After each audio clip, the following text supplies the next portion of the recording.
Sure.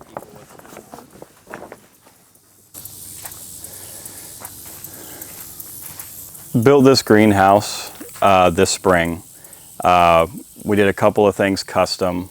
Our roll-up sides with our insect netting so that we can have good ventilation in here and do some temperature control without exposing our young seedlings to some of the summer pests that we get.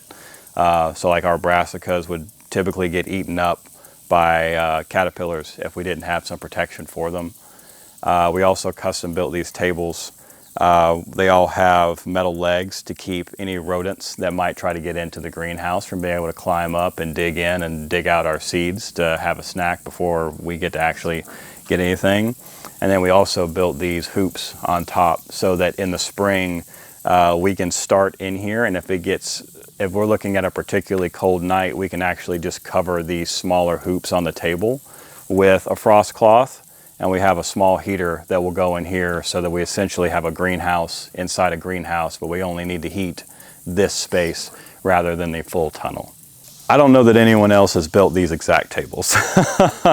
As part of that, like, I love to work with my hands, and so I kind of run with ideas.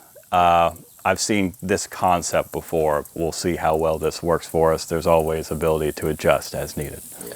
And then you see we have a lot of space in the center. We have some aspirations in here to do a little bit of native nursery stuff for the landscaping business.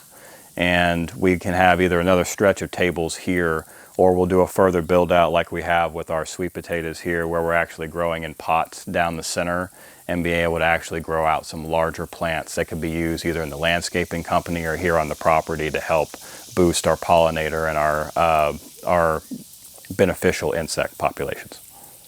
We want to be able to eventually open up this field where we have the blueberries and the figs for people to come and be able to pick and to have some celebrations with us out here, a couple of harvest festivals, as well as down into the market garden as well.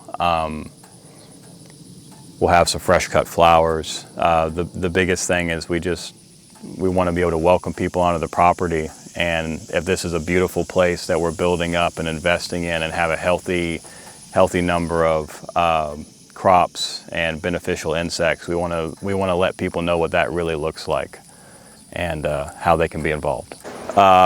We've still got some work to do in here. Getting it as clean, well, it's clean, but getting it as finished as we'd like it to be with our wash pack system. But we've built out our cooler recently.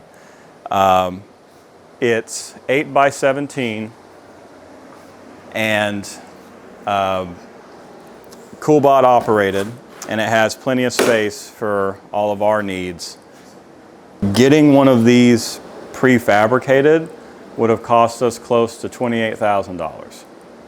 And I didn't want to spend $28,000 on a cooler.